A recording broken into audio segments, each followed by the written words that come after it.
আমার মা, আমার স্ত্রী, আমার বোন, আমার মেয়ে, তারা পাবে নিরাপত্তা এবং মর্যাদা। আল্লাহর দেওয়া সমস্ত অধিকার তারা এখানে নিঃসংকোচে ভোগ করবে। আমরা চাই জনগণের উন্নয়ন, আমরা চাই 18 কোটি মানুষের প্রত্যেকটি নারী পুরুষের উন্নয়ন। আল্লাহ যদি এই দেশ পরিচালনার সুযোগ আমাদেরকে দেন, আমরা ইনশাআল্লাহ কাউকে আর চাঁদাবাজি করতে দেব না। আমরা সকল ধর্মের মানুষকে বুকে ধারণ করে বাংলাদেশ গড়তে চাই। লিল্লাহি তাকবীর, লিল্লাহি তাকবীর। আসসালামু আলাইকুম ওয়া রাহমাতুল্লাহ। আমি সংক্ষেপে কয়েকটি কথা বলি, ইনশাআল্লাহ বিদায় নেব। আমি আশা করছি আপনারা সবাই ভালো আছেন। আমি আশা করছি আপনারা অপেক্ষায় আছেন একটা নতুন বাংলাদেশের।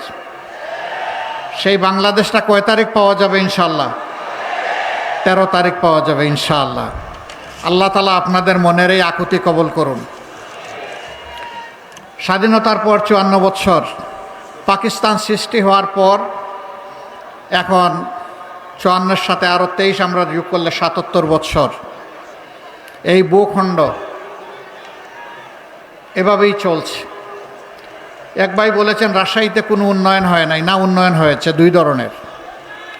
একটা হলো কিছু অবকাঠামোগত উন্নয়ন হয়েছে, স্কুল, কলেজ, ইউনিভার্সিটি,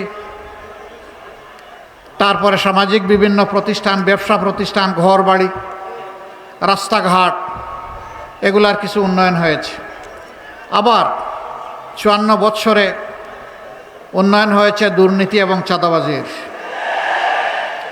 উন্নয়ন হয়েছে মানুষের হক নষ্ট করার, উন্নয়ন হয়েছে ব্যাংক ডাকাতি করার, উন্নয়ন হয়েছে শেয়ার মার্কেট লুট করার, উন্নয়ন হয়েছে ক্ষুদ্র ব্যবসায়ীদেরকে পথে বসানোর, উন্নয়ন হয়েছে নিজেদের কপাল কিসমত গড়ে বাংলাদেশের টাকা বিদেশে পাচার করার। এই দুই ধরনের উন্নয়ন সারা দেশে হয়েছে, এখানেও হয়েছে। আমরা তো এক ধরনের উন্নয়ন চাই, আমরা দুই ধরনের চাই না। আমরা চাই জনগণের উন্নয়ন, আমরা চাই 18 কোটি মানুষের প্রত্যেকটি নারী পুরুষের উন্নয়ন। আমরা চাই সেই দেশ যেখানে শান্তিতে আমরা বসবাস করতে পারবো। আমরা ওই দেশটি চাই যেখানে আমাদের শিশুরা পুষ্টি পেয়ে বড় হবে সুস্বাস্থ্যের সাথে, আর শিক্ষা পেয়ে হবে সুনাগরিক। আমরা সেই দেশটি চাই। শিক্ষার পরে তার হাতে সে মর্যাদার একটা কাজ পাবে, ওই দেশটা চাই। আমার মা, আমার স্ত্রী, আমার বোন, আমার মেয়ে, তারা পাবে নিরাপত্তা এবং মর্যাদা। আল্লাহর দেওয়া সমস্ত অধিকার তারা এখানে নিঃসংকোচে ভোগ করবে। আল্লাহ ছাড়া কাউকে তারা পরোয়া করার প্রয়োজন অনুভব করবে না। ভয় পাবে শুধু আল্লাহ তাআলাকে। আল্লাহ রাব্বুল আলামিন যাকে সম্মান করতে বলেছেন আমরা তাদের সবাইকে সম্মান করব। যাকে ভালোবাসতে বলেছেন তাদের সবাইকে ভালোবাসবো। কিন্তু আল্লাহর কসম, আল্লাহ ছাড়া কাউকে ভয় করব না। নারীরাও না, পুরুষরাও না। ভয় শুধু আল্লাহ তাআলার জন্যে। কিন্তু একটা ভীতির রাজত্ব গত 54 বছরে কায়েম করে রাখা হয়েছে। গত জুলাইয়ে যারা লড়াই করে বুক চিতিয়ে, জীবন দিয়ে, রক্ত দিয়ে, পঙ্গুত্ব বরণ করে যারা আমাদেরকে জুলাই এনে দিয়েছে, 36 জুলাই, তাদের একটা অঙ্গীকার, একটা আকাঙ্ক্ষা ছিল। তাদের আকাঙ্ক্ষা ছিল তারা একটা বৈষম্যহীন, ন্যায় বিচারে ভরপুর একটা বাংলাদেশ চায়। এই জন্য রাস্তায় নেমে স্লোগান দিয়েছে মাত্র একটা, বলেছে উই ওয়ান্ট জাস্টিস। আমরা ন্যায় বিচার চাই। ন্যায় বিচার সমাজে যখন কায়েম হবে তখন সকলেই তার পাওনাটা পেয়ে যাবে। সেই ন্যায় বিচার কে দিবে, কোথার থেকে দিবে? সেই ন্যায় বিচার তারাই দিবে যারা বিচারকে সম্মান করে। আর সেই বিচারের উৎস হচ্ছে আল্লাহর বিধান। আল্লাহর বিধানকে বাদ দিয়ে দুনিয়ার কোথাও ন্যায় বিচার কখনো কায়েম হয়নি, হওয়া সম্ভব নয়। আল্লাহ সমস্ত সৃষ্টির খালেক, আমরা বাকিরা সব মাখলুক। আল্লাহ তাআলা জানেন তার কোন সৃষ্টি কোথায় কি প্রয়োজন, কি দুর্বলতা, কি তার পটেনশিয়াল রয়েছে, এটা আল্লাহর চাইতে কেউ বেশি বুঝে না। সেই আল্লাহ মানব জাতির অভিভাবক, রব, তিনি যে বিধান দিয়েছেন এটা দুনিয়ার সর্বোত্তম বিধান। এ বিধান কারো কোনো ক্ষতি করতে পারে না। বলবেন এই বিধান কি শুধু মুসলমানের জন্য? আমি বলবো না। বলবেন এই বিধান কি শুধু মানুষের জন্য? আমি বলবো না। এই বিধান সমস্ত মানব জাতির জন্য এবং আল্লাহর সমস্ত সৃষ্টির জন্য। কারণ আল্লাহ তাআলা মানব জাতিকে সৃষ্টির সারা জীব হিসাবে পয়দা করেছেন একটা বড় নিয়ামত দিয়ে, এটি হচ্ছে বিবেক, ভালো মন্দ বুঝার যোগ্যতা, কোনটা ভালো কোনটা মন্দ।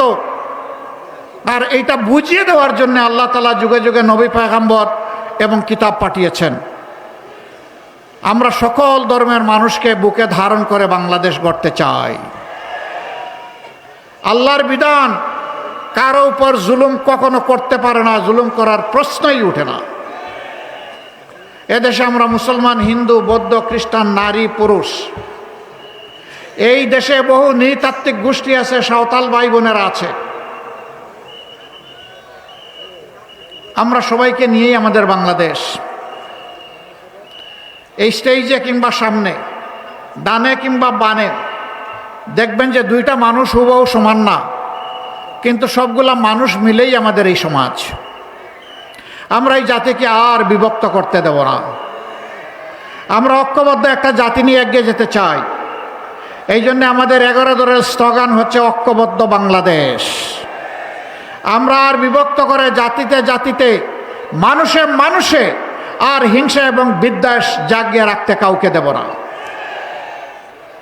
সম্মানিত ভাই ও বন্ধুগণ, আমাদের কথা সাফ। আমরা আল্লাহর দরবারে ওয়াদাবদ্ধ, জনগণের কাছে ওয়াদাবদ্ধ।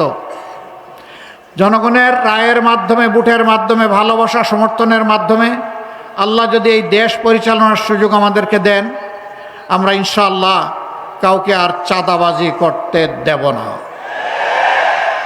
ইনশাআল্লাহ এই দেশে কারো দুর্নীতি করার সুযোগ থাকবে না। এই দেশে রাজার ছেলে রাজা হবে, বংশানুক্রমিক পরিবারতান্ত্রিক রাজনীতি এই দেশে আর চলবে না। এই দেশে রাজনীতি হবে মেধা এবং যোগ্যতার ভিত্তিতে। রাজনীতি হবে দেশপ্রেমের প্রমাণের মাধ্যমে। এদেশে কোনো আধিপত্যবাদী রাজনীতি আর চলবে না। হ্যাঁ, আমাদের প্রতিবেশী সহ সারা দুনিয়ার সাথে আমাদের চমৎকার সম্পর্ক থাকবে। সেই সম্পর্ক হবে সমতা এবং মর্যাদার ভিত্তিতে। অমর্যাদাকর কোনো সম্পর্ক আমরা কোনো দেশের সাথে চাই না। আমরা মাথা উঁচু করে দাঁড়াতে চাই। এই জন্যে আমাদের সোনার সন্তানেরা, আমাদের কলিজার সন্তানেরা সেদিন গুলিকে পরোয়া করে নাই।